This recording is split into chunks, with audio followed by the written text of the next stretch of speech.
très pour le cinéma. Mesdames et messieurs les conseillers municipaux, mesdames et messieurs les administrés qui assistent à ce conseil, à tous les internautes qui nous suivent en direct sur le site Facebook de la ville, bienvenue à ce conseil municipal.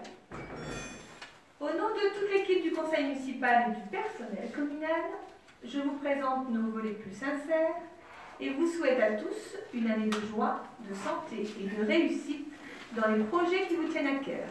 Une excellente année 2019 pour tous ceux que je n'ai pas encore eu l'occasion de rencontrer. Avant de débuter la séance, j'aimerais vous faire part de quelques informations. En ce qui concerne les logements du foyer de l'âge d'or, la commune travaille déjà depuis le début de l'année 2018 avec le bailleur propriétaire du foyer de l'âge d'or, Habitat de Hauts-de-France, afin de procéder à la rénovation des logements et de la salle commune.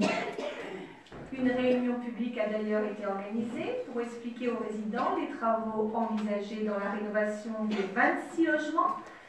Il est prévu l'isolation thermique, la rénovation complète des salles de bain avec l'accessibilité PMR, le remplacement des radiateurs électriques, la mise aux normes des installations et d'autres encore travaux. La salle commune sera également rénovée, des travaux sont envisagés dans la cuisine, des sanitaires qui seront rendus accessibles notamment pour les personnes à mobilité réduite, et la grande salle sera remise à neuf également. Le chantier devrait commencer certainement au printemps 2019. Nous avons fait une petite réunion et les résidents sont très heureux d'entendre que les travaux vont être faits cette année. J'aurais fait également un petit point sur la maison médicale.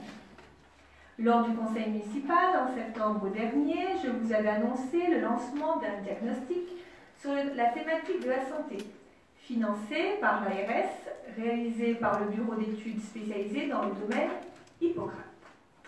Ce diagnostic a permis un échange constructif avec les professionnels de santé et permettra de rédiger, avec ceux qui le souhaitent, un projet de santé pour envisager la création d'un centre de santé.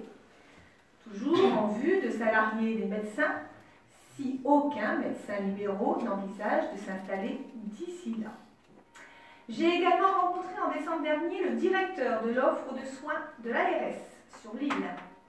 La commune est enfin classée en zone d'action complémentaire, ce qui permettra aux médecins susceptibles de venir s'installer, de bénéficier d'aides, chose impossible jusqu'alors.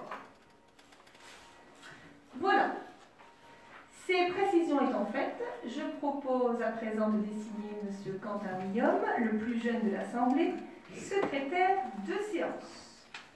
Qui est contre? Qui s'abstient? Allons-y, M. Guillaume. Veuillez répondre par présent à l'appel de votre nom, Madame Noël Corinne. Présente. Monsieur Lefebvre Raymond. Présent. Madame De Seigne Véronique est en réunion, va arriver en retard, donne pouvoir le temps de son absence à Monsieur Lefebvre Raymond. Monsieur Bius Régis. Présent. Madame Jean-Pierre Isabelle. Présente. Monsieur Martin Fabrice, excusez, donne pouvoir à Madame le maire, Madame Noël Corinne. Madame Loucher-Laurence. Présente. Madame Mercier Sabrina. Présente. Monsieur Pile Robert. Présent. Monsieur Legros Marc. Présent. Monsieur Langlin Daniel. Présent. Monsieur Guillaume Quentin, présent. Madame Gessler Maryse. Présente. Monsieur Dumont Pierre-Henri. Il a raté son train. Donc il ne sera pas avec nous ce soir. C'est pas vrai, madame la maire. Il a envoyé un message et il a raté. D'accord, je note. Madame Manier-René. Présente. Monsieur Courtois Thierry, excusez, donne pouvoir à Monsieur Bius Régis. Madame Gatel-René, excusez, donne pouvoir à Madame Gessler Maryse. Madame Vautier Monique. Présent. Monsieur Masson Tony. Présent. Madame De Sorani. Présent. Madame Vandoil Julie. Présent. Madame Fournier Annick. Présente. Monsieur Émile Bernard. Présent. Madame Fiollet Evelyne. Présente. Monsieur Massé Christian. Présent. Monsieur Caron Jean-Luc. Présent. Monsieur Bouchel William. Présent. Madame Branly Sandrine. Présente. Et Madame Carbonnier Thérèse. Elle a un souci. D'accord. Excusez. Voilà pour la paix. Merci, M. Souillaume. Le quorum étant atteint, je déclare ouverte la séance du conseil municipal. Nous allons passer au premier point de l'ordre du jour. L'approbation du procès-verbal du 6 décembre 2018. Avez-vous des remarques à faire sur le procès-verbal? Aucune. Donc nous allons passer au vote. Qui est contre? Qui s'abstient? Je vous remercie. Le point 2 concerne les finances. 2.1 l'emprunt garanti, réaménagement de la dette, Habitat Hauts-de-France. Avant de passer la parole à M. Lefebvre, je tenais à revenir sur le logement social et l'obligation de la commune de résorber son déficit conformément à l'article 55 de la loi SRU. Au 1er janvier 2018, le déficit est de 207 logements sociaux, soit un pourcentage de 14,77%. Il manque actuellement 9 logements en 2018 pour atteindre le seuil des 15%. Plusieurs opérations sont en cours qui seront évoquées ce soir lors de la présentation du PLU. L'ensemble de ces opérations globaliserait 83 logements d'ici 2022. Pour mémoire, en 2014, la commune disposait de 12 pour 149 de logements sociaux. En 2018, 14,77. La commune paie donc chaque année une amende d'environ 30 000 €. Avec les programmes qui sont prévus avec le nouveau PLU, la commune atteindra les 15% et de ce fait ne paiera plus l'amende de 30 000 € par an. C'est M. Lefebvre qui va nous présenter la délibération.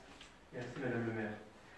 Par courrier en date du 26 novembre 2018, la société Habitat des Hauts-de-France nous a informé qu'elle a répondu favorablement à la mesure d'allongement de la durée de remboursement de 5 ans d'un ensemble de prêts indexés sur le livret A proposé par la Caisse des dépôts et consignations. Pour la commune, l'allongement de la durée concerne un emprunt référencé sur l'annexe jointe à la présente délibération.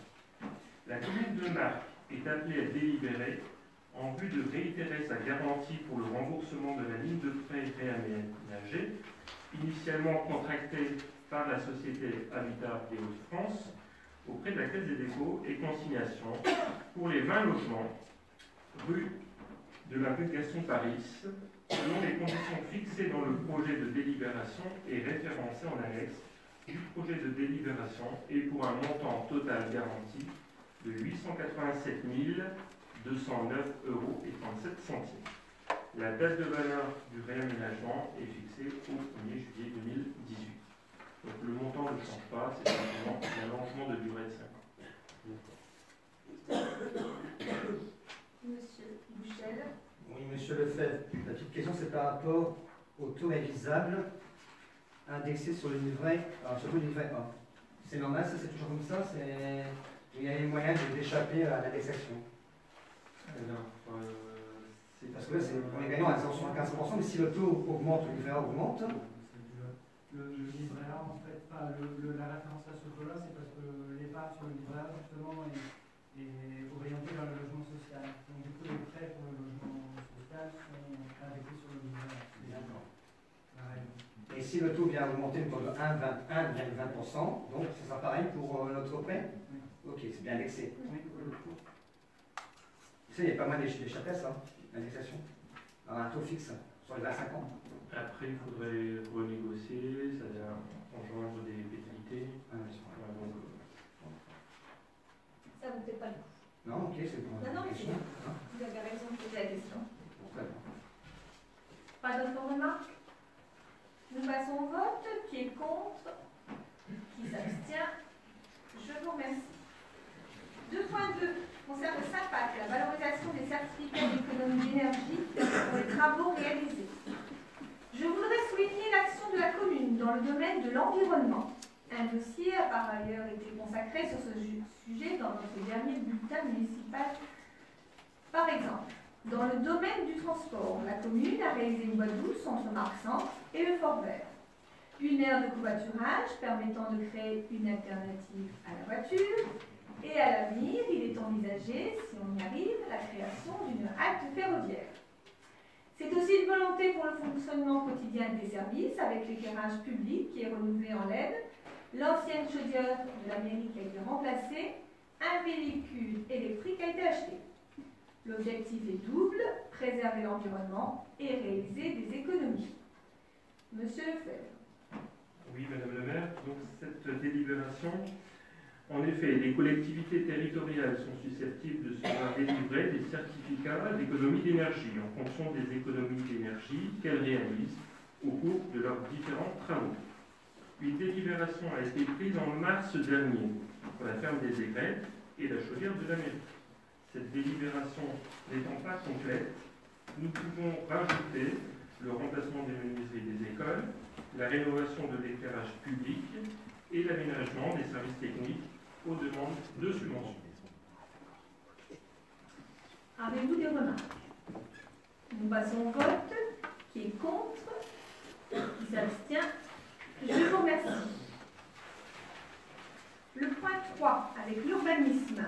3.1, la modernisation du contenu du plan local d'urbanisme, qui est un grand sujet de ce soir. Comme je l'avais annoncé à la cérémonie des vœux, les 2 prochaines délibérations marquent la fin de notre travail de révision du plan local d'urbanisme de la commune. Il s'agit d'adopter le document qui sera le guide de l'aménagement de notre ville pour les 10 prochaines années et définira les nouvelles règles de construction, les nouvelles zones de développement économique et surtout les nouvelles zones à bâtir. Je tenais à vous rappeler que l'ensemble des projets présentés s'effectueront dans le respect de l'urbanisation actuelle, c'est-à-dire qu'aucun nouvel immeuble ne sera construit sans tenir compte des constructions voisines. De même, aucune expropriation ne sera réalisée pour mener à bien ces projets. Je laisse M. Bius présenter la délibération. Ah, une remarque. Petite intervention avant. Après concertation de notre groupe, j'aurais quelques petites remarques à vous faire.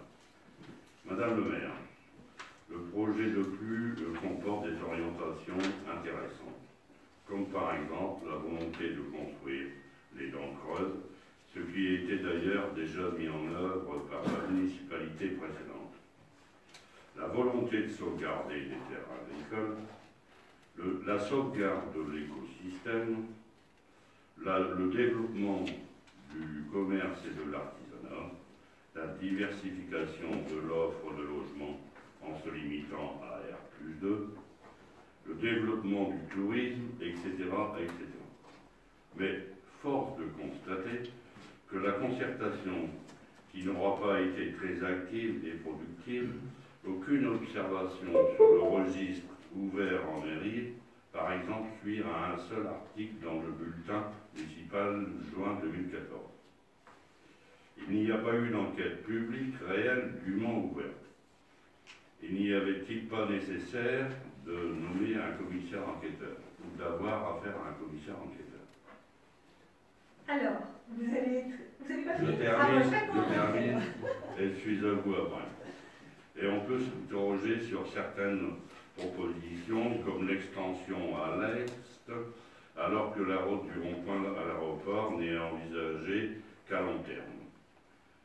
La très petite dimension et la difficulté d'accès pour implanter des entreprises petites et moyennes entre l'aire de covoiturage et le rond-point de Douai, l'étude de l'impact de bruit autour de l'aéroport qui n'est pas terminée, le plan d'exposition au bruit est seulement en cours d'élaboration, il aurait sans doute été nécessaire de ne pas se précipiter, de relancer la concertation et aussi d'étudier d'autres possibilités, comme par exemple une extension au sud-est de l'EHPAD et du collège plutôt qu'à l'est du canal, où les terrains sont déjà, me semble-t-il, déjà classés en zone économique. Pour tout cela, pour ces raisons, mon groupe et moi-même, nous allons nous abstenir sur ces 2 points précis, le 3.1 et le 3.2. Je vous en remercie. Bien, nous avons bien entendu. On ne va pas précipiter nos réponses dans le sens où beaucoup de choses vont arriver par la suite dans les explications que le cabinet Verdi va nous donner et M. Bius également par ses interventions. Donc je ne vais pas répondre en totalité, je vais simplement déjà dire au niveau du commissaire enquêteur, C'est normal, c'est après. On D'accord. acte aujourd'hui au niveau du conseil municipal, mais le commissaire enquêteur, je pense que ce sera avril. Voilà. C'est normal, c'est toujours comme ça que ça se passe. D'accord? Donc forcément, les riverains auront le droit de venir s'exprimer, de poser leurs questions, d'avoir des détails, et tout sera spécifié dans un cahier. Donc ça c'est normal. Je pense qu'on ne va peut-être pas tout répondre maintenant, parce que ce serait peut-être intéressant d'abord de voir le projet qui est... Voilà, d'accord? Mais j'ai bien entendu vos remarques. Je les note. Monsieur Boucher, vous voulez intervenir tout de suite ou on peut commencer? Après. Voilà.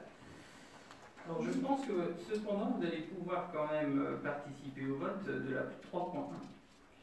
Pour vous expliquer, donc le décret numéro 2015-1783 du 28 décembre 2015 prévoit la modernisation du contenu du PLU. Ce décret propose aux élus de nouveaux outils ou de nouvelles contraintes permettant de mieux planifier leur vision stratégique du territoire. Les nouvelles dispositions prévues par le décret se déclinent autour de 5 grands principes directeurs: structurer les nouveaux articles de manière thématique, simplifier, clarifier et faciliter l'écriture des règlements de PLU, préserver le cadre de vie et offrir plus de souplesse aux collectivités pour une meilleure adaptation des règles à leur territoire, encourager l'émergence de projets, anticiper les espaces urbanisés et accompagner le développement de la construction de logements, favoriser la mixité fonctionnelle et sociale. La délibération prescrivant la révision générale datant d'avant la parution du décret, la commune n'était toutefois pas dans l'obligation légale de l'appliquer, mais en concertation avec le bureau Verdi et les services de l'État, le choix a été fait d'utiliser ces nouveaux outils proposés. Il vous est donc demandé d'approuver l'application de cette disposition réglementaire facultative portant sur la modernisation du contenu du PLU. Là, il s'agit simplement d'une mise en forme. Simplement le fait de dire de reprendre en fait une structure d'un décret de 2015 qui renvoie d'ailleurs en fait à une loi de 2014 qui est la loi Allure. Voilà, tout simplement. Et ça, vous pouvez participer. Ça n'entame pas, si vous voulez, peut-être vos réflexions sur le contenu, en tout cas. Est-ce que vous voulez prendre un temps pour réfléchir? On peut passer au vote. Monsieur. Madame le maire, un petit détail que j'ai évoqué avec M. Bius. Dans le plan d'urbanisme, sur la commune, sur la partie de la commune au fort vert, il y a quelque chose qui m'inquiète, ou alors c'est que je ne suis pas très au courant. Il y a toute une zone qui est indiquée d'une certaine couleur qui voudrait dire que c'est bâti. Et j'ai comme l'impression que ça m'étonne quand même, si près de la mer, que tout soit bâti comme ça. Nous avons la réponse. Je vais laisser effectivement Mme Godin du cabinet Verdi répondre. Oui, tout à fait. Donc c'est effectivement la carte de milieu naturel. Tout simplement, pour montrer à tous, il s'agit de cette carte-là. Alors, on nous signale qu'il faut peut-être en parler après. Il faut d'abord voter pour... on revient. Très bien. On va d'abord se fixer sur cette délibération-là si vous souhaitez participer.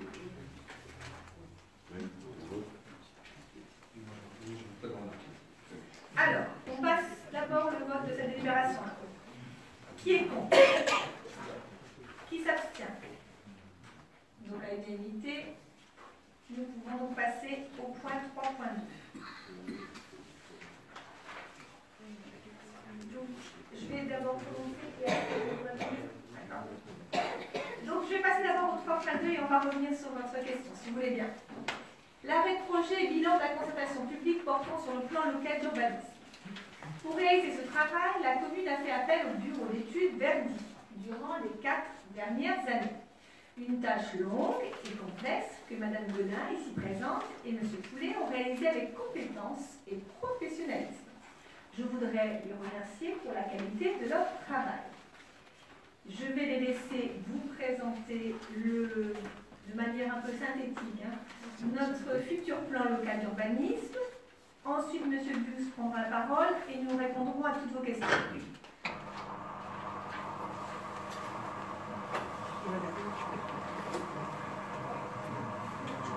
Alors, les élus qui sont à la table, est-ce que vous voulez également peut-être vous mettre sur les côtés le temps de la présentation?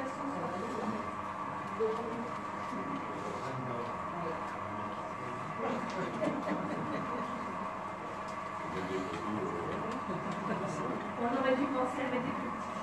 Est-ce que tout le monde voit? Ah oui, c'est bien. Ça devrait bien se passer. Allons. Juste avant de commencer la présentation, peut-être revenir sur la remarque sur la cartographie des milieux naturels, présente dans la note de synthèse. Donc effectivement, la couleur prête un peu à confusion. En fait, c'est lié à la superposition de deux périmètres qui donc noircit la couleur de base. Donc la tache mauve-marron que vous voyez, c'est le périmètre d'arrêté de protection biotope. Voilà, c'est la couleur effectivement qui n'est pas très précise. Voilà, qui se superpose à la ZIF, d'où le fait que la couleur soit pas tout à fait la même que dans la légende. Donc l'arrêté de protection biotope, c'est un périmètre réglementaire de protection des espèces naturelles. C'est une très bonne remarque. Est-ce qu'on a répondu à votre question, M. Mille? Oui, Madame le maire. Et avec soulagement. Non, mais je l'entends bien. Parfait. On va vous laisser présenter. Donc déjà, peut-être recadrer rapidement ce que c'est qu'un PLU, donc un plan local d'urbanisme. Donc le PLU est un document d'urbanisme qui définit les objectifs et les règles d'aménagement pour la commune à l'horizon 10-15 ans. Donc ce document, cette procédure, elle se décompose en plusieurs phases. Donc la première, le diagnostic, qui répond en fait à la question où en est le territoire sur diverses thématiques, par exemple l'habitat, l'économie, les espaces naturels, la biodiversité, mobilité, paysage. À partir de ce diagnostic, on bâtit ce qu'on appelle le projet d'aménagement et de développement durable, qui avait été présenté en 2014, il me semble, ici même en conseil municipal pour débattre de ces orientations. Ensuite, s'en est suivi la phase où l'on a établi les règles, à savoir les documents réglementaires, que l'on verra un petit peu plus précisément après. Et la quatrième phase, qui est finalement qui va suivre son cours juste après l'arrêt du projet, c'est donc la validation auprès des personnes publiques associées qui sont représentées par les partenaires comme par exemple la DDTM, la Chambre d'agriculture, la DREAL, ou les habitants par le biais de l'enquête publique. Cette enquête publique, effectivement, qui sera, on va dire, encadrée par le commissaire enquêteur. Mais je vais revenir juste après. Alors, pour que tout le monde ait bien à l'esprit, le PLU, ce n'est pas une procédure qui est isolée, où l'on peut faire ce que l'on veut, entre guillemets. C'est un document qui est extrêmement contraint, et contraint par différents rapports de force. Le premier, c'est la conformité légale tout simplement avec le code de l'urbanisme, avec les documents supracommunaux, dont le plus connu est le SCOT, le schéma de cohérence territoriale du pays du Calaisis. Il y a également un rapport de compatibilité avec le diagnostic et le PADD.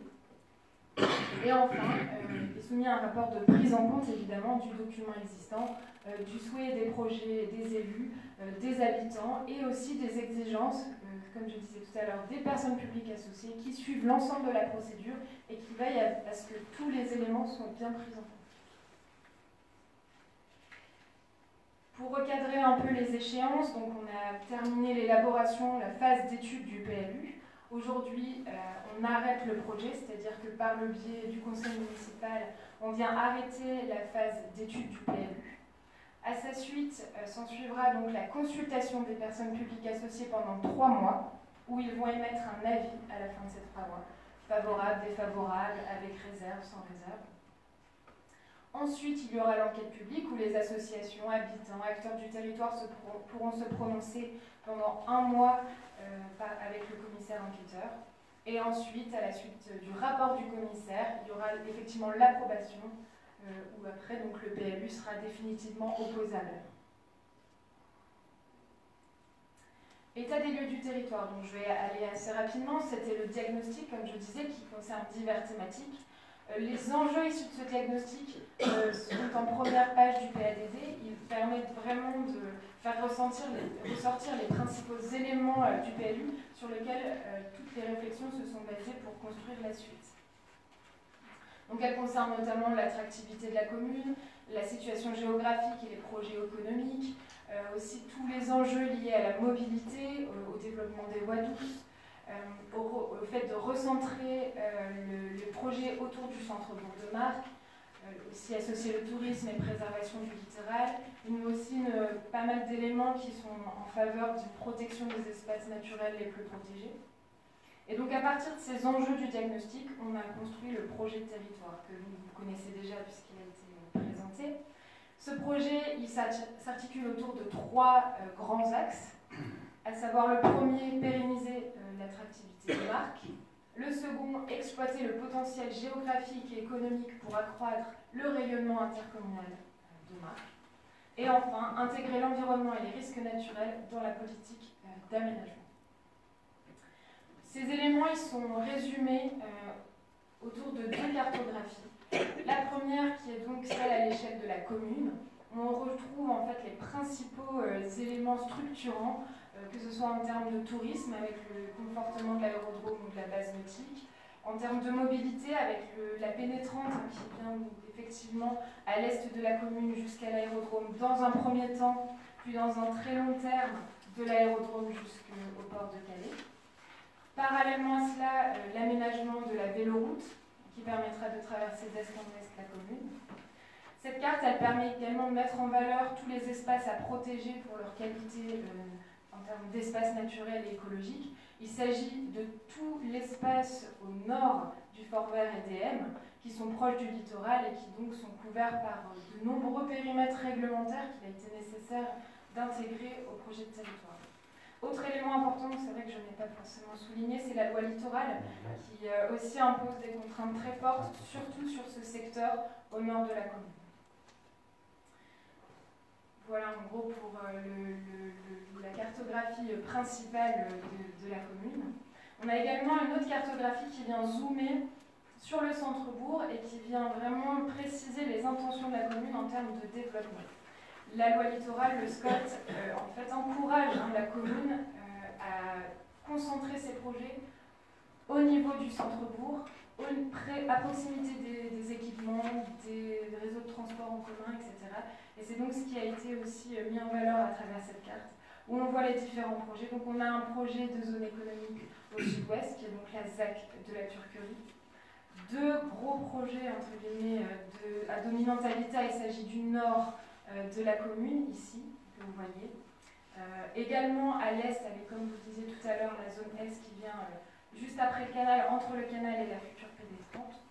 On met également ici en valeur d'autres projets qui viennent se greffer. On a notamment tous les travaux qui sont liés à la mairie et au parc actuellement. Également le projet d'une halte ferroviaire et pôle multimodal, l'aire de covoiturage, l'implantation de petites cellules commerciales artisanales. L'objectif finalement de cette cartographie, c'est bien montrer qu'il y a un projet qui est transversal à plusieurs thématiques et qu'on souhaite réellement conforter le bourg, mais également continuer cette vie de quartier et conserver la qualité du cadre de vie du centre-ville. Donc de ce projet de territoire, de ce PLD, découle la traduction réglementaire. Alors la traduction réglementaire, elle prend diverses formes. On a le plan de zonage. Donc c'est un plan dans lequel on vient préciser les différentes vocations des sols à la parcelle. Donc on a les zones mixtes, les zones urbaines, les zones économiques, les zones de protection, les zones naturelles. Je reviendrai plus précisément par des illustrations. On a le règlement qui vient préciser les règles des zones qui sont sur le plan de zonage. Et on a également les orientations d'aménagement et de programmation qui sont des zooms sur des sites de projet et où on va venir préciser davantage les intentions en termes d'aménagement, de programmation, de densité, de desserte de la zone. Le zonage et le règlement, ils permettent de répondre à 3 grandes questions. La première, où puis-je construire? La seconde, comment s'insère ma construction dans son environnement? Et la troisième, comment la construction est-elle raccordée au réseau? C'est vraiment les documents qui vont permettre de répondre à ces questions. Et ce qui va apporter les réponses, c'est notamment le titre de la zone. On a d'abord la zone U, la zone urbaine, enfin urbanisée, c'est-à-dire les espaces qui sont déjà bâtis. Donc le zonage et le règlement vont conforter le fait qu'on ait des espaces qui soient déjà bâtis. On a les zones à urbaniser, donc ça ce sont les zones qui qui ne sont pas déjà bâtis, qui sont des sites de projet, et donc voilà, qui vont participer au développement de la commune. On a les zones A, les zones agricoles. Les zones agricoles, c'est donc sur tout le sud, et vous verrez une grande partie du nord de la commune. C'est une zone qui est à vocation agricole, c'est-à-dire qui va permettre les constructions à vocation agricole, et non pas l'habitat, et non pas de l'économie.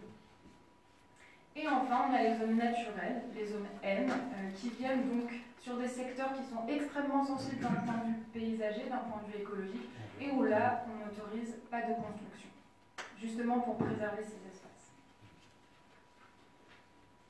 Donc voilà le plan de zonage, on va dire, à l'échelle de la commune, où on retrouve les éléments que je viens de citer. On a les zones urbaines qui se trouvent sur le centre-bourg, et également les hameaux. Les hameaux sont, le Fort Vert et les M de Marx sont classés en zone urbaine.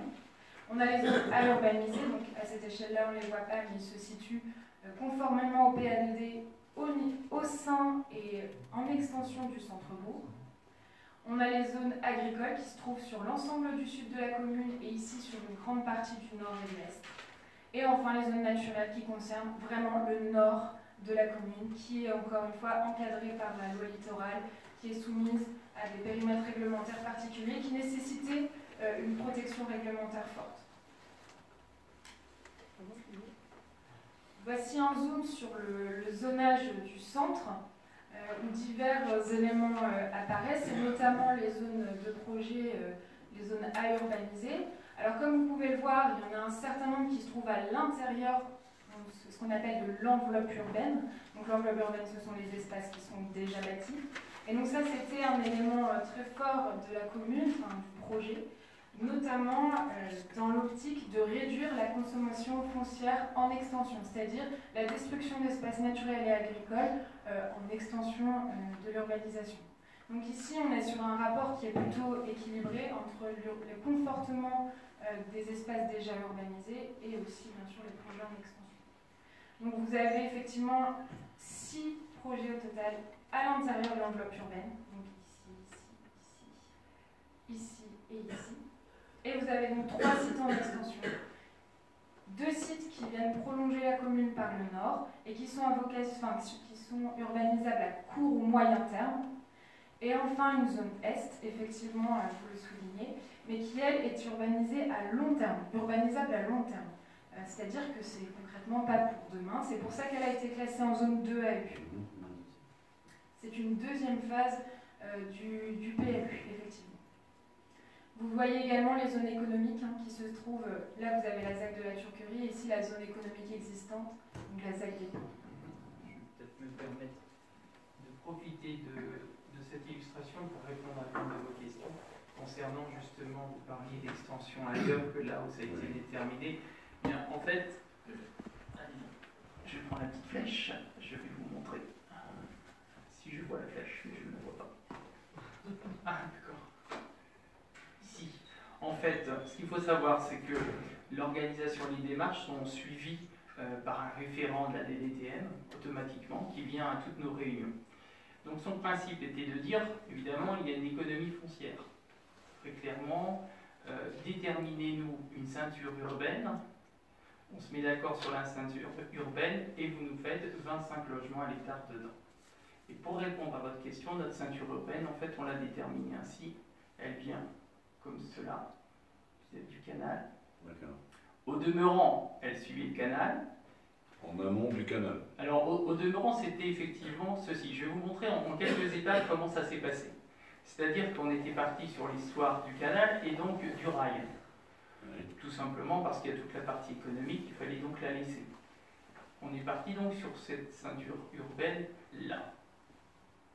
De là, au fur et à mesure des démarches et des travaux, notamment des diagnostics, on s'est aperçu que, en fait, ici, on ne pouvait pas construire.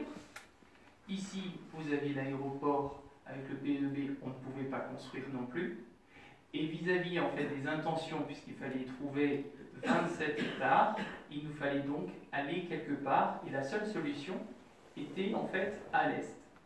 Et pour répondre à votre question vis-à-vis de cette pénétrante, qui fait en fait figure maintenant de nouvelles ceintures urbaines, et bien en fin de compte, en fin de compte, elle nous sert bien et on est obligé de l'inscrire dans le nouveau plus. Elle est dans le contrat de territoire, cette pénétrante, pour être financée en fait. Si demain on ne l'inscrit pas sur notre plus, ça veut dire qu'on n'en veut plus. Alors qu'elle est déterminante pour nous et notre évolution de ville. Vous voyez, c'est pour ça, vraiment. Voilà. Voilà, c'est ça. Aujourd'hui, on ne peut pas savoir si effectivement ce sera une départementale ou autre chose, mais en tout cas, elle est inscrite au contrat de territoire. Si demain on obtient effectivement de l'État cette aide pour toute l'agglomération, nous en tout cas, on a prévu cette pénétrante et elle sera financée ainsi. Là, donc ça nous permet évidemment ici d'obtenir en fait ici les hectares qui nous manquaient, puisqu'on avait pu déterminer les extensions au nord. Ici, alors pour tout vous dire, c'était plutôt stratégique, c'est-à-dire qu'on ne voulait pas, l'État nous a un peu aidé, hein, le référent de la DDTM nous a un peu aidé, on n'était pas tellement voilà, sur le principe au nord de refaire des dryades, alors pour une raison assez simple en fait, c'était le fait des flux routiers, puisque quand vous grossissez comme ça en fait des lotissements, si les rues ne sont pas adaptées, ça devient vite en fait très compliqué, on le voit rue du Stade.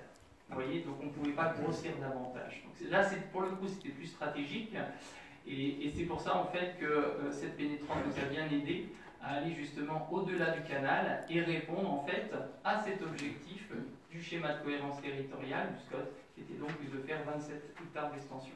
D'accord. Voilà. On poursuit.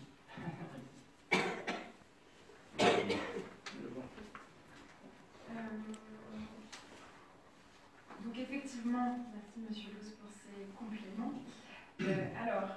Effectivement, on se posait la question, le zonage, il permet de répondre à la question plutôt, où puis-je construire? Eh bien, déjà, par la principale porte d'entrée, ce sont donc les zones à urbaniser.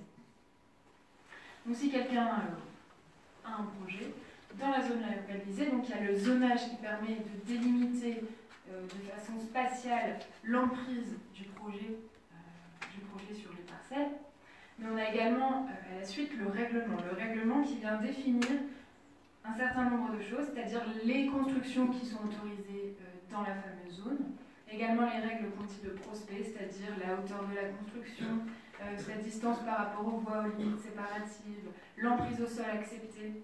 On a également des règles en termes de matériaux, d'aspect extérieur, de clôture. Donc voilà, ça c'est un élément également extrêmement important qui vient compléter le zonage. Et comme c'est une zone à urbaniser, elle est également couverte par une orientation d'aménagement et de programmation.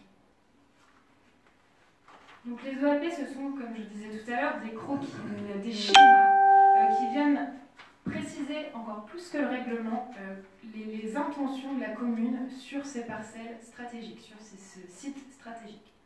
On a une première planche qui vient résumer en fait comment viennent se corréler l'ensemble des sites, c'est-à-dire à l'intérieur de l'enveloppe urbaine, mais également à l'extérieur, comment est-ce qu'ils participent finalement à renforcer le bourg et quelles intentions d'aménagement global on vient mettre sur l'ensemble de ces sites. On a ensuite des schémas plus précis, vous voyez, donc c'est vraiment au site de projet, où on vient définir d'autres éléments, c'est-à-dire les principes de desserte, que ce soit par les voies automobiles, mais également les voies douces, la vocation de la zone, si elle est à dominante habitat, dominante économique, par exemple, et également la densité. La densité, ça a été un élément extrêmement important. Comme le dit M. Bius, il me semble, la densité, elle est imposée par le SCOT, c'est-à-dire qu'en moyenne, l'ensemble des sites de projet doivent obtenir une moyenne de 25 logements à l'hectare. Et donc ça fait vraiment l'objet d'une réflexion assez poussée, dans le but d'obtenir des quartiers qui soient conformes à leur environnement, où les futures constructions, elles pourront bien s'intégrer dans leur contexte urbain, tout en répondant aux objectifs. D'où le fait qu'en fonction des sites, on ait des densités différentes. Donc là, ce sont les 6 sites qui se trouvent à l'intérieur de l'enveloppe urbaine, donc qui n'impactent pas de foncier à l'extérieur. Ce sont donc les dents creuses, effectivement. Mais vous avez également des OAP sur les sites en extension. Donc là, c'est par exemple le site en extension de la zone nord, où on vient préciser donc, la surface du site, les principes de desserte, également la densité. Vous voyez, par exemple, ici on est sur une densité plus faible parce qu'on se trouve dans un contexte urbain beaucoup plus résidentiel. Et on vient également définir donc, la vocation. Donc, il y aura des habitations qui sont davantage sur les 3/4 de la zone. Et sur le nord, l'aménagement d'un équipement public qui est aussi en fait une réponse à la contrainte du plan d'exposition au bruit, avec les courbes sonores qui viennent dessiner en fait des occupations du sol préférables. Et donc sur le nord, où les nuisances étaient un peu plus importantes, là, il a été décidé d'implanter un équipement public et non de l'habitat. D'accord. Ça répond à votre question? Oui. Voilà. L'OAP, elle permet également aussi de faire un lien entre le projet et son contexte urbain, et notamment tous les aménagements qui ont lieu actuellement dans la mairie et dans le futur, enfin avec le futur parc. On a la petite zone, la poursuite des Dryades également, qui vient, c'est pas vraiment la poursuite, c'est surtout la fin des Dryades qui vient terminer le lotissement sur une plus petite surface que les autres projets. Et enfin, donc la zone Est, qui est également à dominante habitat. Alors, effectivement, elle sera à plus long terme, mais c'était quand même important d'y mettre des précisions en termes d'aménagement. L'élément à retenir principal, c'est l'aménagement d'un parc, qui viendra finalement dans la continuité du parc, dans le prolongement de la mairie, et qui offrira donc aux habitants du quartier, mais aussi de la commune, un espace quand même de 2,5 hectares, vraiment de nature, un espace ludique au milieu d'un futur quartier sur 13 hectares. Voilà, un poumon vert. Un grand espace vert. Exactement, un très grand espace vert qui sera réellement structurant pour l'ensemble de la commune. Peut-être autre élément à préciser, c'est que le futur quartier se trouve à proximité de l'aire de covoiturage, mais également de petites cellules commerciales et artisanales qui viendront s'implanter à l'entrée de ville et qui viennent non seulement conforter le centre-ville, mais apporter aussi des services de proximité aux habitants actuels et futurs. Dernière Si on peut revenir, je sais pas. Il reste quand même très peu de place. Il reste quand même très peu de place entre l'aire de covoiturage et l'accès de la Potel. Donc il reste combien de cellules vous allez pouvoir maintenant? Alors, en fin de compte, déjà pour juste vous répondre, c'est que le principe de mettre cette surface économique, c'est pour nous, parce que ce sont des petites surfaces, une solution en fait de prendre la main aussi sur l'évolution économique de la ville. Il ne faut quand même pas oublier que toute la partie justement sud est tenue, enfin la plupart, est tenue de l'agglomération. Et du principe où, en fin de compte, on ne peut pas faire grand-chose, ou dire grand-chose. Là, pour nous, c'était un principe de répondre aux commerçants, mais à l'évolution économique des petits artisans, des petits commerçants. Et je dis petit parce que j'en suis un artisan. Donc c'est pour ça, si vous voulez, on était vraiment sur ce principe de dire, et nous, est-ce qu'on peut faire quelque chose en plus?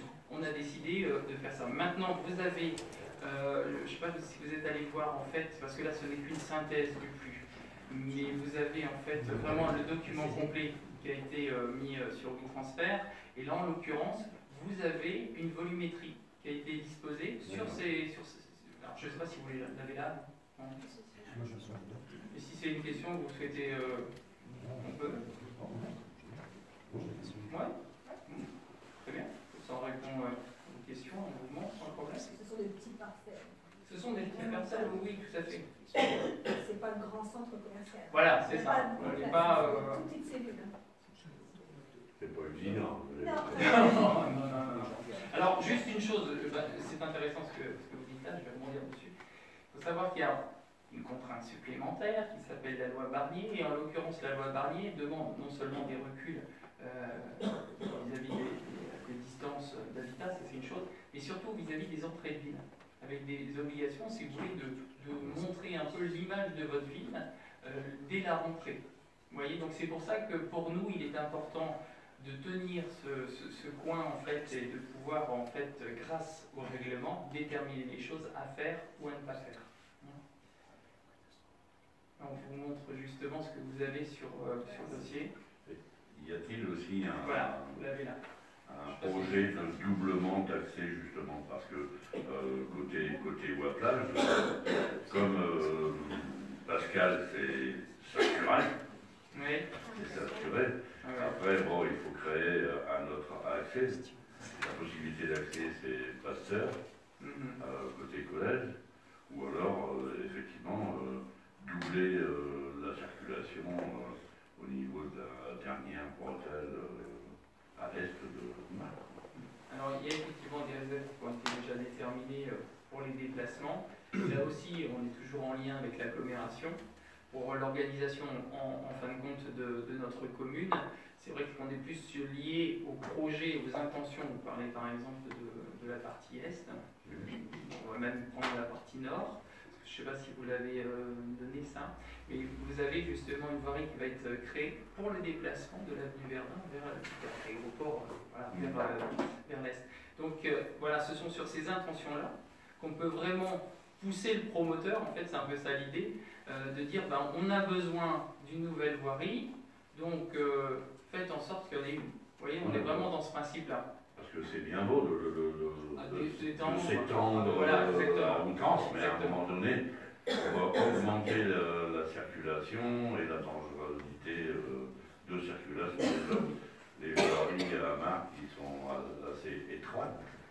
C'est ça. Donc, c'est pour ça en fait on n'a pas voulu continuer, vous voyez effectivement l'évolution des Riades et par contre récupérer cette opportunité vis-à-vis de l'extension nord d'une voirie qui démarre à Avenue de Verdun et qui va jusqu'à l'est.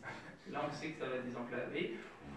Avec un peu de chance, on a la pénétrante.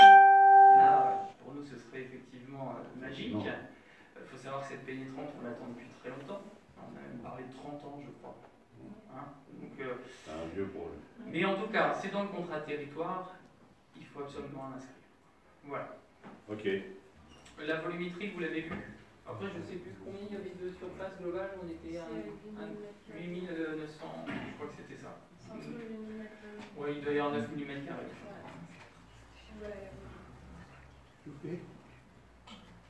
Ce sont des intentions, ça détermine simplement une volumétrie. On n'a pas de projet. Enfin, en l'occurrence, c'est un peu spécial.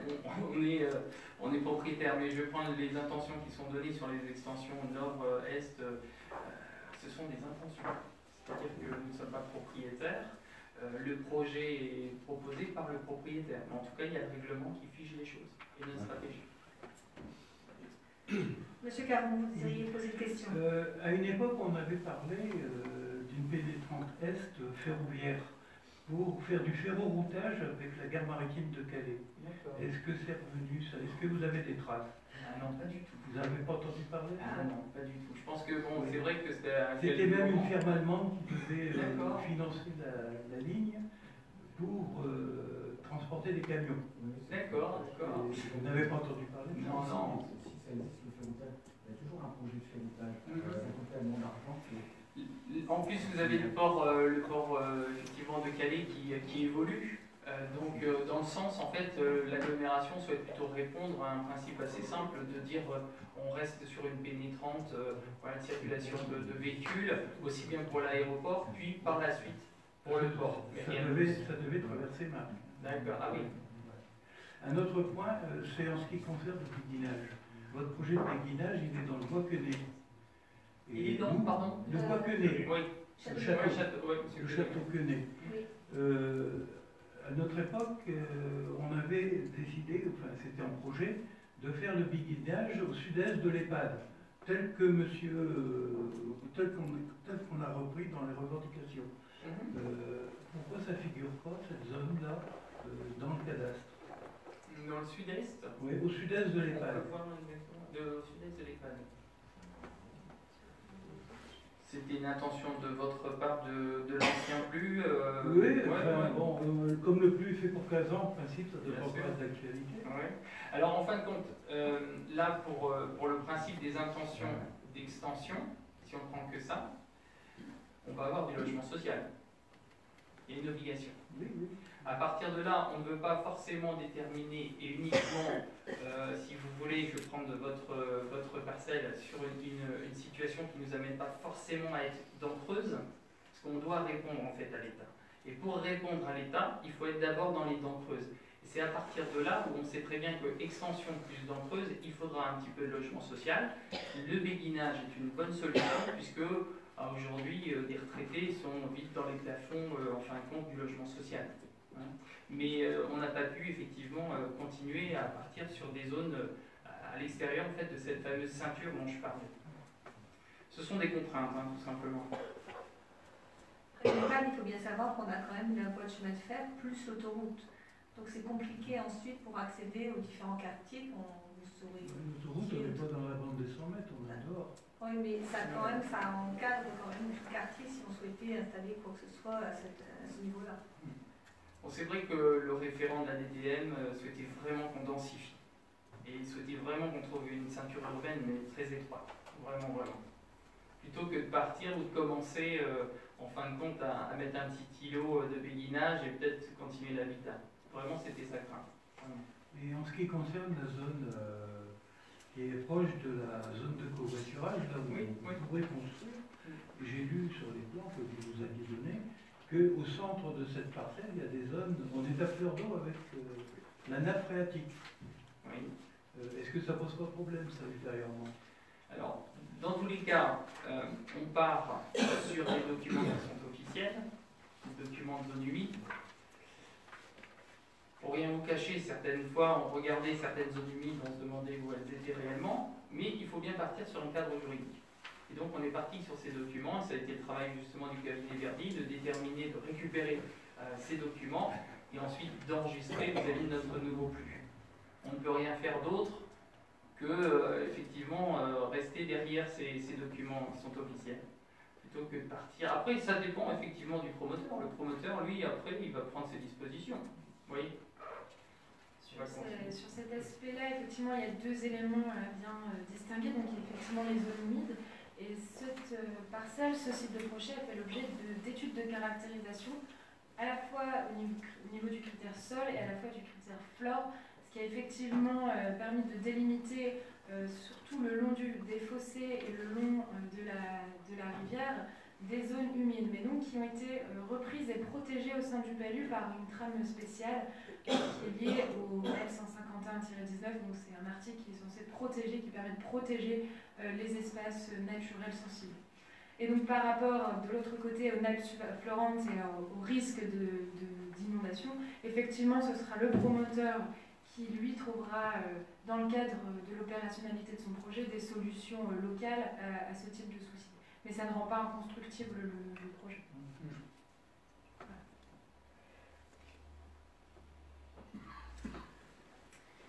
Dernière orientation d'aménagement et de programmation, celle qui est donc sur la ZAC de la Turquerie, qui est assez particulière puisque cette ZAC elle se trouve à cheval entre deux communes, enfin sur deux communes plutôt, Marques et Calais. Et donc là, l'OAP vise à réglementer seulement la partie sur Marques. Élément important également, elle a fait l'objet d'une procédure de ZAC. Cette procédure est assez longue et précise, c'est-à-dire qu'il y a une étude d'impact qui a été réalisée, il y a eu un schéma directeur qui a été réalisé, un cahier des charges également. Donc finalement, le projet est déjà très abouti et déjà très encadré. Et donc c'est ce qu'on a repris finalement dans cette orientation d'aménagement et de programmation, c'est-à-dire le schéma directeur, les grands principes de ce schéma directeur et les grands principes de son aménagement. À savoir donc les principes de desserte et également de la déviation de la voie ferrée pour desservir directement les entrepôts. La gestion des eaux pluviales sur le sud avec, pour rendre un peu plus qualitatif, la gestion depuis l'autoroute et également des protections, on va dire, paysagères, enfin des aménagements paysagers pour limiter l'impact entre la zone économique et les habitations existantes qui se trouvent d'ailleurs sur le Calais.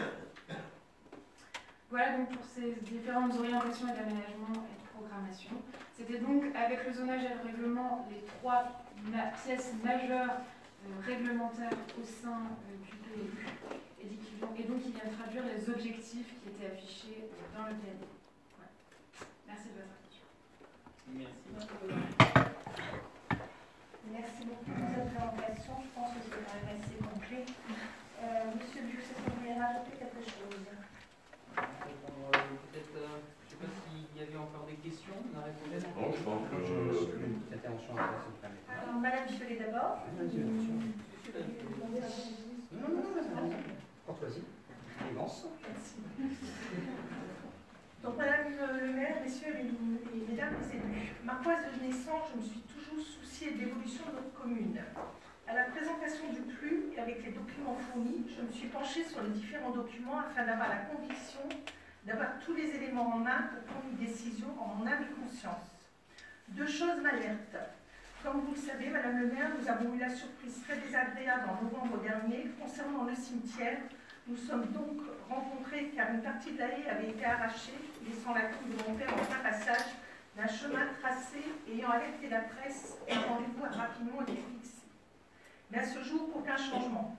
Et l'ensemble de ma famille a toujours peur d'une chute pour ma mère âgée de 80 ans car le passage créé est très accidenté. La présentation du PLU a donc été pour moi l'occasion de regarder en détail le tracé du nouveau cimetière. Et sa présentation dans le document présenté, on préserve les linéaires boisés existants, et là il n'y a plus d'existence de cette haie, de même que celle existante entre le cimetière et le nouveau parc. Si vous voulez, vous pouvez remettre la... On voit bien sur le document que vous nous avez transmis. Oui, tout à fait, c'est celui-là. Vous voyez, entre l'ancien cimetière, enfin le cimetière existant et le nouveau cimetière, il n'y a plus de traces de la haie. Alors qu'on voit bien sur la légende, préserver les linéaires boisés existantes. Et là, il n'y a plus rien, ça a disparu. De même que tout le long du parc, il n'y a plus de haies. Envolées. Alors là, je me permets d'intervenir. Nous avons prévu de laisser les haies. Je ne sais pas où est-ce qu'elles sont. Mais normalement, il est décidé entre nous de laisser les haies vraiment au cimetière. Oui, alors effectivement, sur ce dessin, ce qu'il faut bien avoir en tête, c'est qu'on vient préserver les linéaires existants, effectivement, mais ça concerne surtout à l'intérieur de la zone aménagée. On n'a pas fait d'orientation à l'aménagement de programmation sur le cimetière et son aménagement. Et d'ailleurs, c'est pas parce que ce petit figuré n'apparaît pas ici qu'il y a une volonté d'arracher ou de détruire la haie. Ici. Oui, ça a débuté. Comment? Ça a débuté. En tout cas, il n'y a aucune volonté au sein du PLU ou aucun des documents de détruire ou d'arracher les haies. Là, elles sont représentées parce qu'elles sont à l'intérieur du site qui sera urbanisé. On s'était bien rencontrés il y a quelques temps.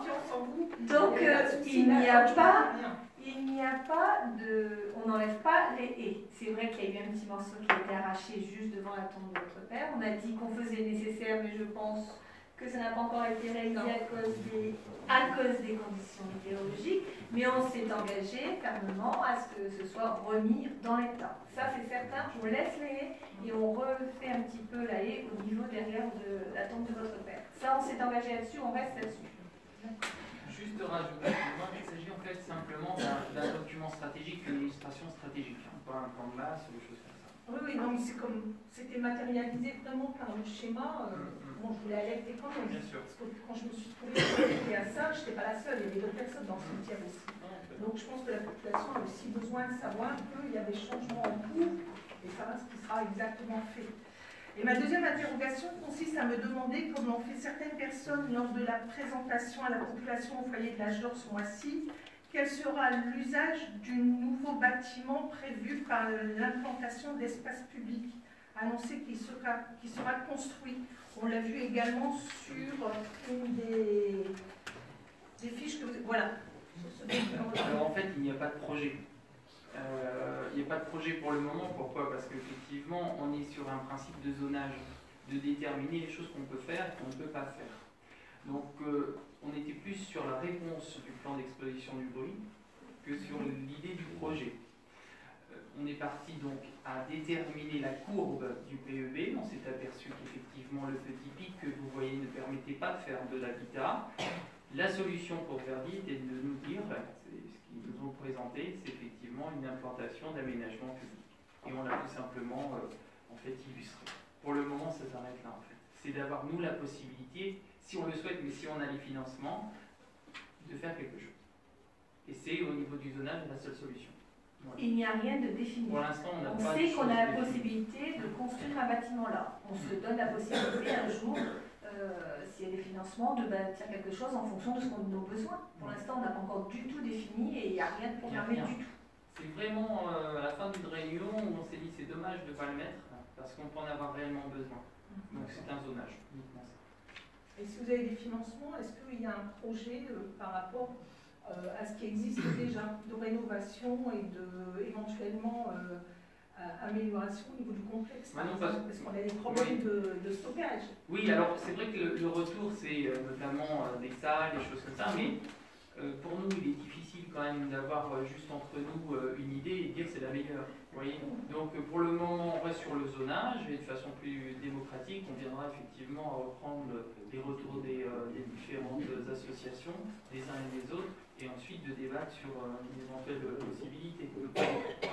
Mais je pense qu'à ce moment-là, on verra aussi les associations, on répondra à vos besoins. Je pense qu'avant tout, on se réunira, on réfléchira à la meilleure solution pour pouvoir répondre à toutes vos demandes. C'est vrai qu'au niveau de la salle de danse, on entend bien que c'est compliqué. Non, ça a été un débat parce que donc, quand il y a des manifestations dans la salle Seban, c'est exact, je l'entends bien. Malheureusement, la salle de danse parfois est prise pour stocker le matériel et c'est compliqué pour vous. Donc justement, on réfléchit, si un jour on rencontre les associations pour en parler tous ensemble, on verra s'il y a possibilité de faire quelque chose pour vous accompagner au mieux dans tous les cours de danse, mais vous n'êtes peut-être pas la seule. C'est compliqué dans le sens pour toutes les associations qui ont besoin de salles, qui ont besoin des équipements, et pour l'instant on ne peut pas répondre favorablement malheureusement. Donc on se laisse la possibilité de garder un petit morceau de terrain, c'est à nous d'après d'y réfléchir, ce qu'on veut vraiment faire. Mais on vous rencontrera, on réfléchira ensemble. C'est pas prévu pour 2019. Ou alors on est en retard. Ah oui, Monsieur Bouchel, vous avez des questions? Alors moi je vais vous dire que je vais voter cette délibération parce que je partage les grandes orientations, les grands axes. Je pense qu'il y a un mot important par rapport au plus, c'est le mot attractivité de la commune. Pour moi, elle passe sur deux choses, deux éléments importants, développement du petit commerce et le développement du tourisme. Et là, j'ai un reproche à vous faire, Madame le maire. Oui. Je pense qu'on a fait que 2 réunions de commission de développement économique en 5 ans. La dernière, nous étions qu'à 2 élus à cette commission. Je pense que c'est lié pour moi le plus et le développement économique. Hein, c'est la question d'emploi. Hein. Et aussi, je pense qu'on n'a pas su développer le partenariat entre la commune de Narc et l'UQAM. La commune doit bien sûr donner l'impulsion aux commerçants. Vous avez repris mon idée de création d'un centre d'artisanat, mais ce n'est pas suffisant. Là, on a vu en décembre, au fête de Noël, c'était un peu mort, entre guillemets, de Narc, il n'y avait pas d'animation. Et je pense que là, on doit aider les commerçants. Il y a une attractivité. Et ça fait venir des autres commerçants par la suite sur Narc. Et c'est comme ça qu'on va pouvoir développer notre, bien sûr, le développement économique, toutes les entreprises. Ça, c'est l'idée. Le plus lié avec le développement économique. La commission, pour moi, la commission la plus importante de la commune, c'est bien celle de développement économique. Vous avez eu l'occasion la dernière fois, je pense, d'en discuter. Oui. Je pense que vous avez abordé pas mal de sujets très intéressants, parce qu'elle nous a fait remonter. Maintenant, c'est vrai qu'il y a encore des tas de choses à faire, mais on va forcément s'y pencher. N'hésitez pas à nous transmettre encore si vous avez d'autres idées. C'est toujours important de pouvoir développer le contexte économique. On sait bien que pour la survie de notre commune, on en a besoin. C'est des emplois. Donc, tout à fait. Donc, j'entends bien. J'ai eu rapport de ce que vous aviez proposé au niveau de la commission et on va travailler dessus. Maintenant, on a bien vu les demandes qui ont été faites. J'aurais aussi un reproche à vous faire. Tout à l'heure, on va passer une délibération. Elle n'était pas à l'ordre du jour du développement économique. Alors, elle concerne le développement économique. C'est pas logique. Tout à l'heure, j'en parlerai. J'entends. Juste rajouter, puisqu'on est sur le sujet du plus, que le règlement a déterminé effectivement des obligations, un article de loi, pour, je ne sais pas si on peut le voir en illustration, non, juste en fait sur la zone, donc voilà,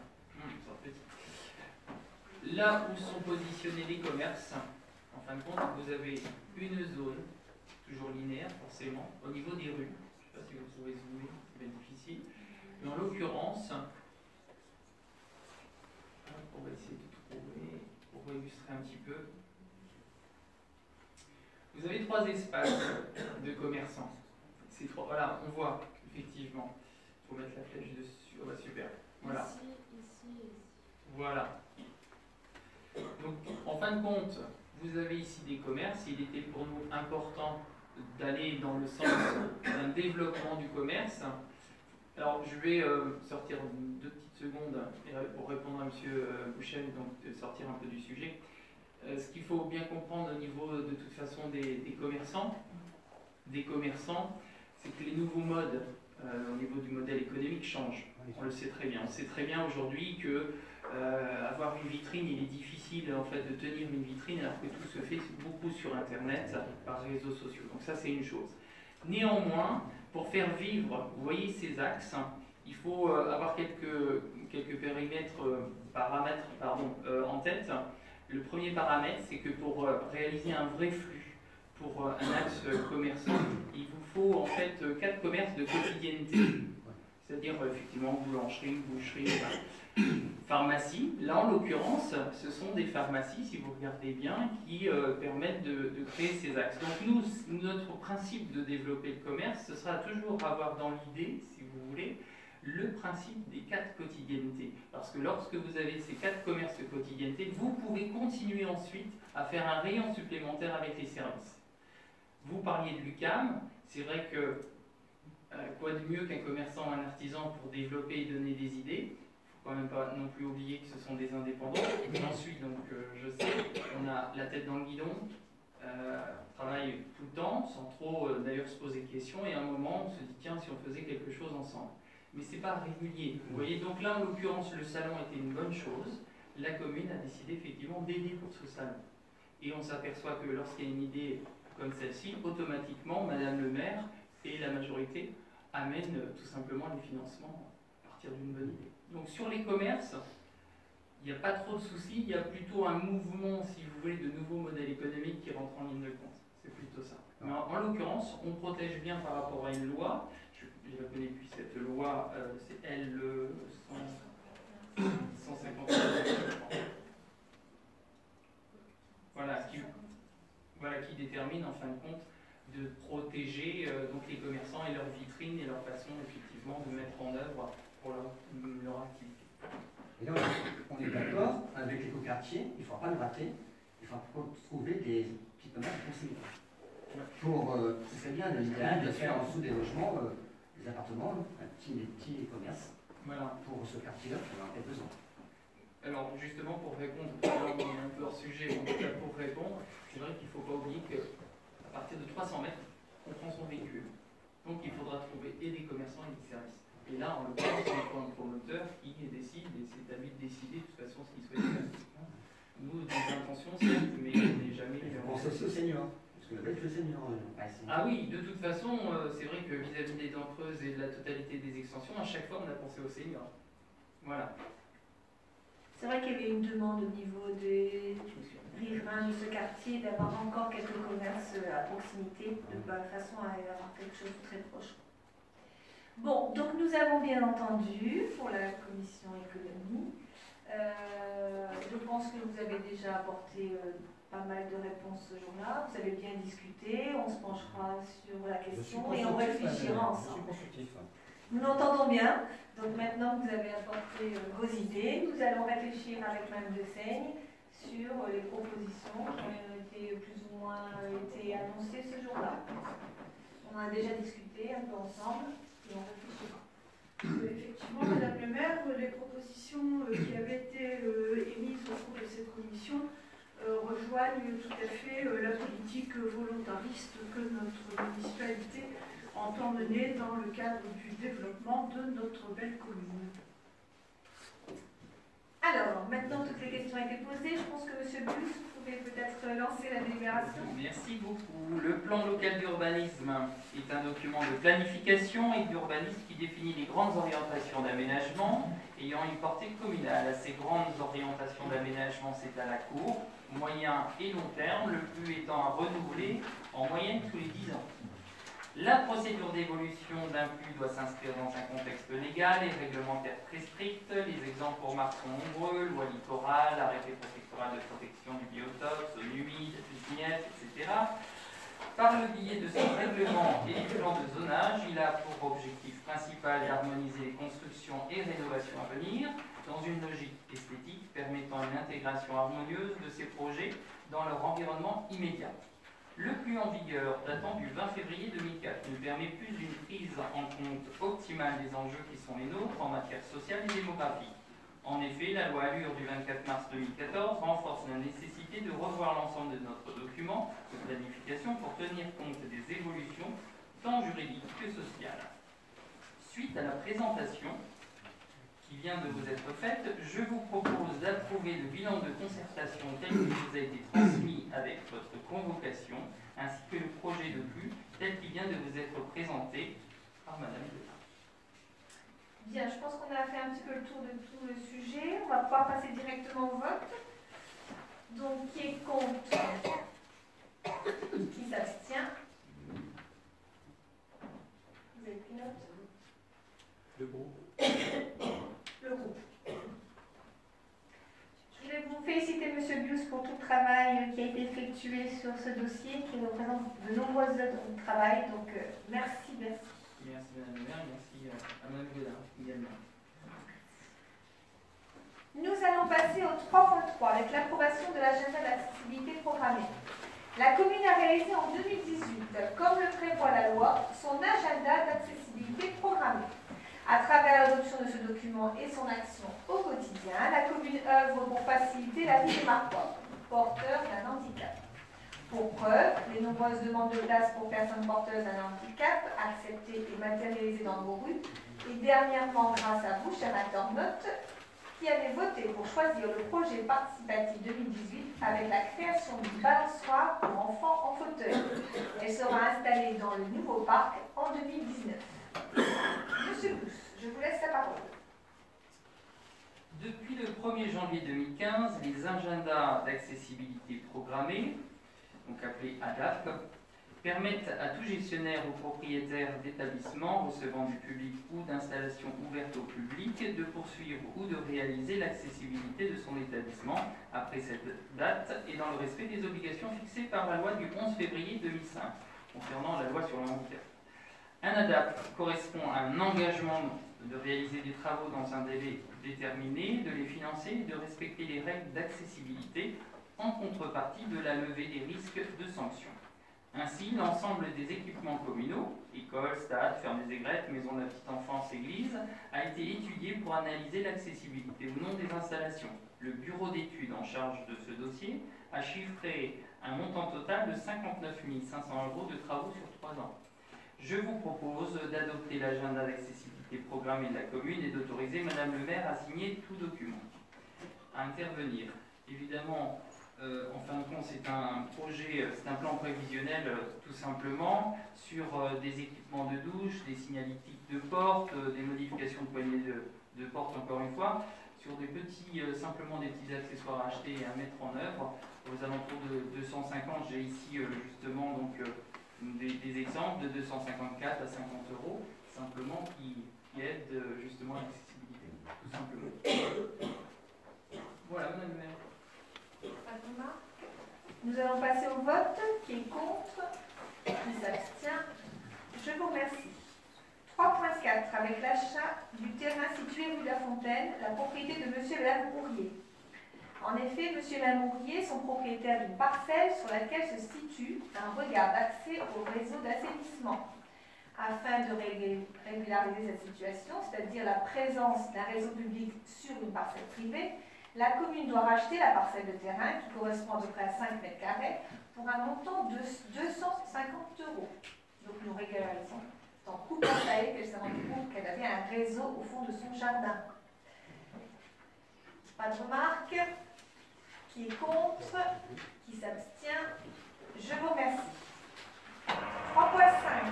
Aliénation de biens immobiliers avec la société Loto 62. Monsieur Lefebvre.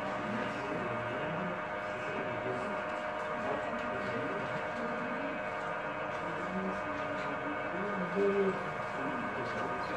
vais laisser partir Mme Godin. Je vous remercie beaucoup pour votre intervention qui nous a été très très utile. Merci à vous.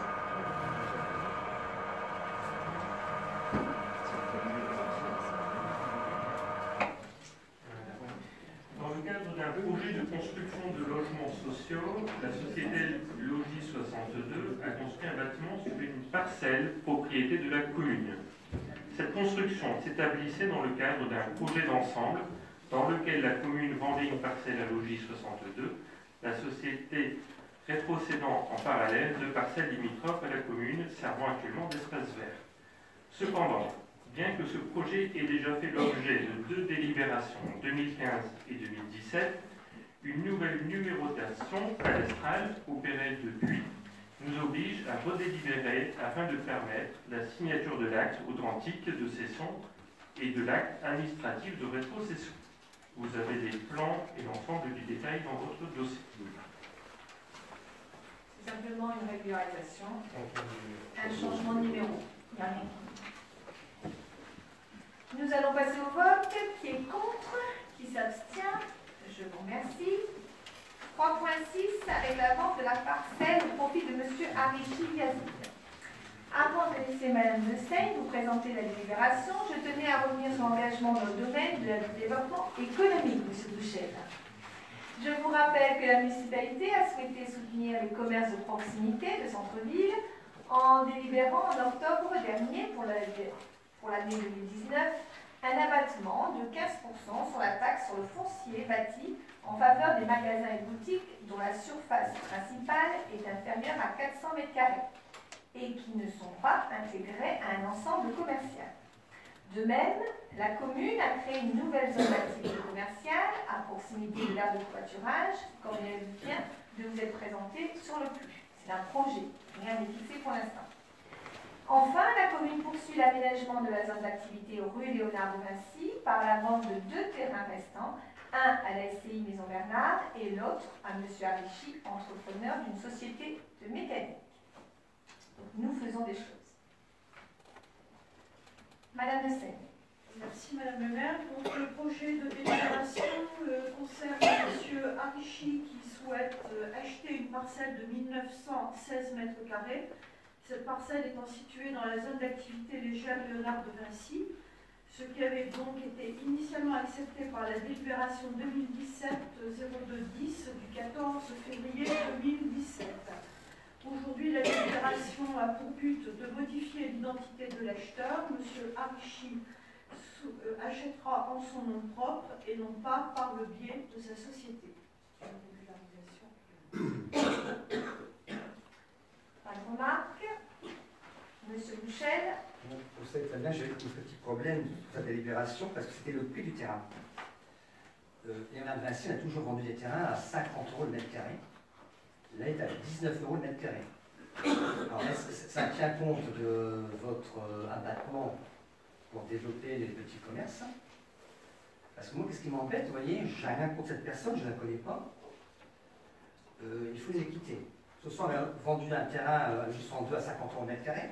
Et on va vendre un terrain à 19 € le mètre carré qui est très bien situé dans la zone d'activité légère de la Vinci. Et par rapport aux autres chefs d'entreprise qui sont venus installer il y a X années, pour mémoire, depuis 20 ans, on n'a jamais vendu un terrain comme ça à 19 € le mètre carré. Bon, je ne suis pas là pour faire des cadeaux chez la chef d'entreprise. Donc c'est 15 ans d'emploi, on est d'accord. Il faut des emplois sur la marque. Mais je trouve qu'avec le prix, pour moi, le prix, quand même si une estimation des domaines, je trouve que le prix, quand même, pour moi, n'est pas justifié. Ça vaut plus. Ça vaut plus. Voilà, voilà mon opinion personnelle. Je l'entends. Monsieur Bios. Je vais répondre. En fin de compte, vous parliez de 50 €. Alors, je ne sais pas s'il y a un lien avec la précédente délibération. En l'occurrence, on est sur une zone à 50 €, on est sur une zone habitable. Ici, on est sur une zone économique. Il ne faut pas oublier que de toute façon, pour prendre une telle délibération en compte, on demande l'avis des domaines. Et donc, c'est l'avis des domaines qui détermine à la fois le prix, mais ensuite l'équité. Vous parliez d'équité. Et nous, on prête attention à cela. C'est-à-dire que lorsque, vous pensez bien, en plus, ils sont côte à côte. Si l'un est à 19 €, l'autre doit être à 19 €. Après, s'il y a effectivement 10 ans ou 20 ans de différence, on ne peut pas revenir dessus. Mais à aujourd'hui, en tout cas, les domaines nous donnent 19 € pour qu'à la fois, là c'est un avis, mais aussi que ça se remplisse. Voilà. Mais il n'y a pas à déterminer soit une injustice ou quoi que ce soit. De toute façon, c'est par rapport à l'avis des domaines. D'accord. Moi, j'ai regardé avec monsieur en enchère, vous voyez, je suis chef d'entreprise, demain, je dis voilà, je veux aussi un terrain comme ça, je vais vendre aussi à 19 € le mètre carré. Je ne vais pas demander à 50 € le mètre carré. On respecte La ville des domaines. Que ce soit bien clair, c'est pas nous qui, d'un seul coup, choisissons de mettre le prix.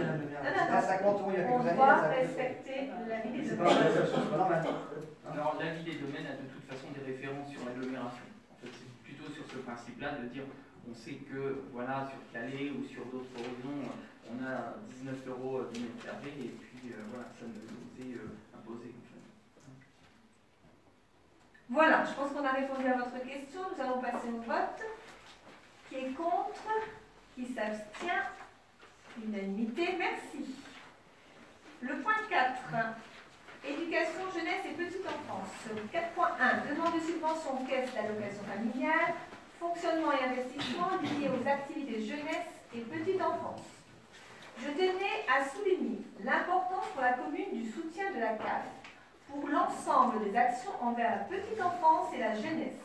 C'est un partenaire incontournable qui nous permet de bénéficier d'importants financements. Je rappelle que la recherche de financement est aujourd'hui primordiale pour notre collectivité.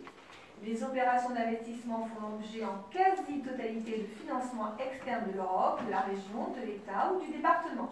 Cette recherche est un travail quotidien de nos élus et des services. Monsieur William. Merci Madame le maire. Donc pour les demandes d'aide financière, la Caisse d'allocation familiale du Pas-de-Calais sollicite une délibération permettant à Madame le maire de signer les documents relatifs à ces demandes de subvention, de fonctionnement et d'investissement. Ainsi, la commune de Marc est appelée à délibérer en vue d'autoriser Madame le maire à signer ces documents. Avez-vous des remarques? Nous passons au vote. Qui est contre? Qui s'abstient? Je vous remercie. Point 5. Monsieur Bouchel, vous avez votre micro branché. Je me permets de vous signaler. Nous allons passer aux travaux. Alors, quelques renseignements. En ce qui concerne le parking de la rue Pasteur, les travaux sont terminés. La borne de recharge pour les véhicules électriques sera en service début mars. Le parking du 28 septembre, eh bien, en fonction forcément des intempéries, les travaux de génie civil reprendront seulement fin février, début mars. Pour l'école primaire Victor Hugo, il y a forcément les travaux de mise en conformité, comme on l'avait déjà dit plusieurs réunions. Pour la sécurité incendie de la phase 2, on démarrait avec le doublage des cloisons entre les classes et des couloirs au deuxième niveau qui seront réalisés pendant les vacances de février. Pendant les vacances d'avril, nous continuerons les travaux au premier et au rez-de-chaussée. La totalité des travaux de mise en conformité de l'établissement, normalement, est prévue pour fin juillet 2019. Pour le logement ici au rue François Joubert, les travaux de réhabilitation du logement est complètement terminés et il nous reste à poser une clôture certainement courant février. Nous continuons l'aménagement des bureaux à l'étage, ici en mairie, et normalement ils seront terminés pour fin février 2019. Tout le monde aura des beaux locaux. Pour les voiries, alors vous avez remarqué que nous avons créé une allée menant au beach soccer. Il y a également le berceau rue Pasteur. Tous les deux sont terminés. Il nous reste à faire la rampe Paul qui sera réalisée en mars, mais avec les intempéries, forcément, ça a reculé également. La place de l'Europe qui continue certainement jusqu'à fin février début mars. Le pavage est pratiquement terminé, les mâts d'éclairage sont posés. L'extension du cimetière, le parc urbain, le parvis d'église et la rue Saint-Martin seront terminés en octobre 2019. Concernant les études, pour le quartier des Hautes-Communes, la maîtrise d'œuvre a été attribuée lors de la commission achat du 18 décembre 2018. Les bureaux d'études retenus sont le cabinet BPH à Calais, l'agence Moyon à Arras et ERC à Arras. Pour la voie douce entre le Pont-Pollard et la ferme des Aigrettes, une rencontre avec les financeurs, la région, le département, l'agglomération, doit avoir lieu à la fois pour obtenir des financements, mais aussi pour déterminer le maître d'ouvrage de cette opération. Une première phase de travaux est envisagée entre le Pont-Pollard et l'avenue de l'Aéroport. La maîtrise d'ouvrage serait certainement la ville de Marc. Pour le quartier des Marronniers, une réunion publique a eu lieu le jeudi 13 décembre à 18h30 au foyer de l'Âge d'Or. La consultation d'entreprise a été lancée à l'issue de cette concertation. La remise des pluies a eu lieu le 21 janvier. L'analyse est en cours. Les travaux devraient être réalisés cet été.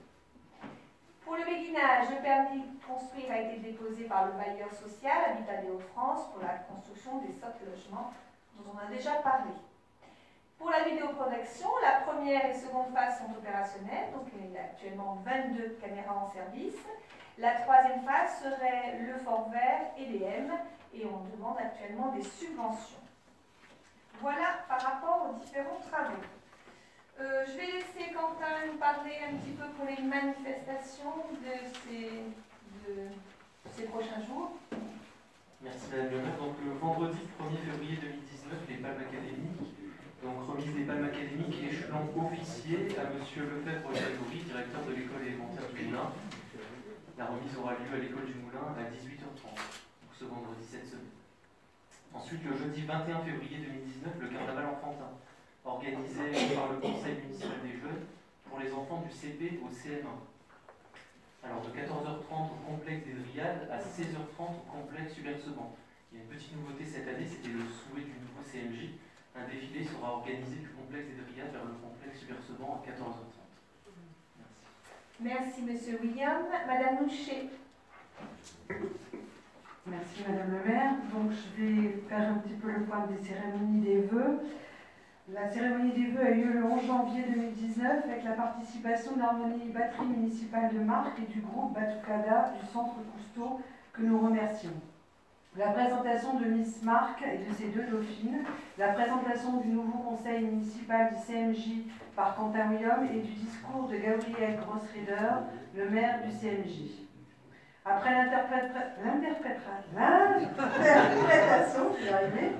de la chanson gagnante d'Incroyable Marquois par Emma et Alexandra Calouin, nous avons mis à l'honneur pour leur implication dans la vie marquoise Monsieur Guéry de la Société Pidou, le capitaine Dussoulier du SDIS, Laurence Damblin de Transcendance et Héloïse Louvet du CMJ. Cette année, l'allocution traditionnelle du discours a été prononcée par un trio composé de Madame le maire, Monsieur le député et Raymond Lefebvre, le premier adjoint chargé des finances. Le vendredi 25 janvier, c'est-à-dire la semaine dernière, a eu lieu la séance des Thibotins. Les Thibotins en complexe Hubert-Seban, le Nouveau Testament de Sacha Guitry. Dans les années 30, un médecin rédige un Nouveau Testament suite à l'infidélité de son épouse.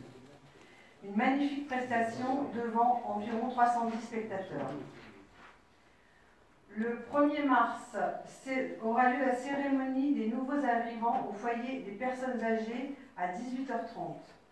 Et le 2 mars aura lieu le concert organisé par le comité des fêtes. On nous propose un concert à Hubert-Seban à 20h, le Mark Winter Party avec Rizza, T-Jazz, Sound of Legend, mais aussi Manuel Dubois, Léo Louison et Julien Thiebaud. Les places sont en vente en mairie et sur le site Wiz Event au tarif de 8 €. Je vous remercie. Merci Mme Mouchet. Je vous laisse les articles à lire comme d'habitude. Je pense que vous avez pris le temps. Vous avez simplement peut-être vu qu'on a fait pour la restauration collective des corps, on a repris API, puisque les écoles étaient entièrement satisfaites. Donc on a repris forcément les mêmes repas. Et puis, bon, après il y a un petit peu de tout. L'acquisition des tapis de judo aussi, on a pris 150 tapis. Je pense qu'ils en avaient vraiment besoin. Voilà, notre conseil municipal est terminé. Je voudrais... Est-ce que je peux prendre terminer, Madame le maire, s'il vous plaît? Avant que je donne ma dernière phrase. Allez-y, monsieur le Boucher. Je vous donne la parole. Allez-y. Madame le maire, je suis surpris ce soir de ne pas voir sur mon bureau d'élu une motion concernant la fermeture, contre la fermeture des 3 écoles sur Marc. Donc, quelle est votre position, la question, que comptez-vous faire pour réagir avec les élus pour éviter cette fermeture de classe? Vous nous proposez quelque chose, monsieur Boucher? Moi déjà, je pense, nous on avait l'habitude, mais c'est nous, anciens groupe, il faut avoir une motion, parce que je pense qu'on ne peut pas dire oui à ça, donc il faut faire une motion et que tous les élus la signent. Même si il n'y aura pas peut-être d'incidence pour récupérer les classes, mais il faut quand même se positionner vis-à-vis des parents, des enseignants, il faut dire qu'on est contre ça. Il y a quand même, j'ai fait les calculs, mais c'est vrai que c'est parti, j'ai fait un peu les calculs chez moi là. Il n'y a que l'école de l'aéroport qui a posé un problème. Il y avait donc, après fermeture, il n'y aura que 27,5 enfants. 27,5 27,5. On est bien d'accord qu'en maternelle, ça correspond au Ça chiffre. correspond au chiffre. Donc, ce sera difficile d'éviter les fermetures. On est bien d'accord. Par contre, alors, les autres communes, c'est encore pire, c'est 23,8 après fermeture. Ce qui est tout à fait raisonnable. Ouais. On l'entend. Et Victor Hugo, 24,4. Bon, je pense que ça va être... Il y a une baisse démographique. Exactement. Tout le monde est bien au courant, il n'y a plus d'enfants. Il y a eu des fermetures en maternelle qui maintenant, forcément, ça se joue au niveau élémentaire. Par contre, je pense qu'il faut quand même faire la notion parce qu'on peut montrer qu'il y a une dégradation quand même des conditions d'accueil des élèves. Hein. Surtout pour l'école de l'aéroport, ils vont quand même être à 27,5 au lieu de 22, 23. C'est pas le c'est pas vous, j'apprends ça. Non, je sais bien. D'accord. On est tous les deux enseignants, et donc je pense qu'il faut quand même faire quelque chose. Surtout vis-à-vis des enseignants, ils vont être quand même ils sont sensibles que la majorité et les oppositions, je pense qu'ils vont être d'accord. On n'est pas d'accord pour des fermetures de classe. C'est la première fois en 25 ans qu'on aura 3 fermetures.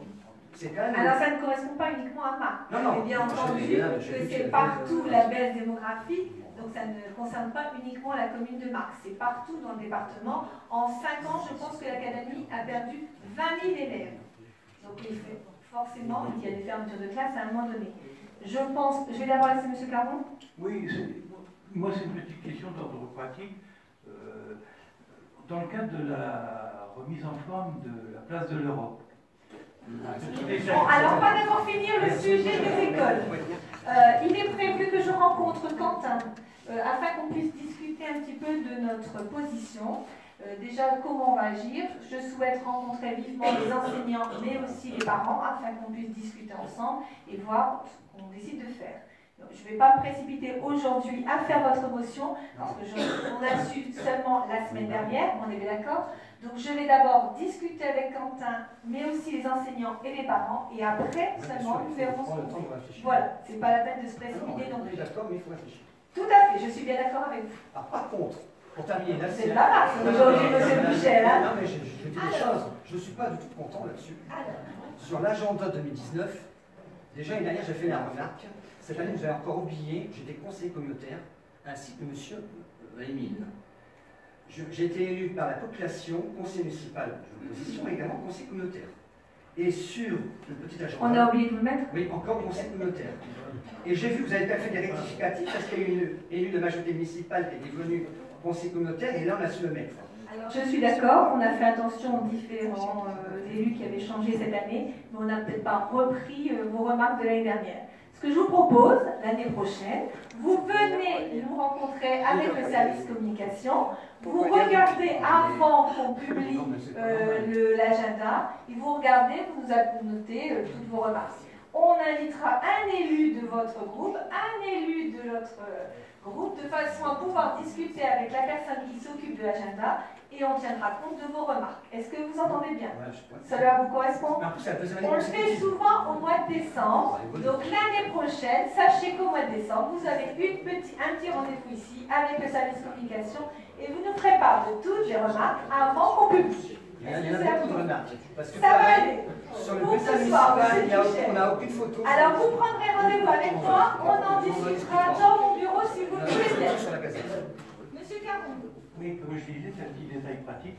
Dans le cadre de la réflexion de la place de l'Europe, ça fait suite à ma réflexion quand je suis allé présenter mes vœux à M. Maïevitch à Waplage. J'ai vu qu'ils avaient des très belles toilettes. Y en a-t-il de prévu à la place de l'Europe?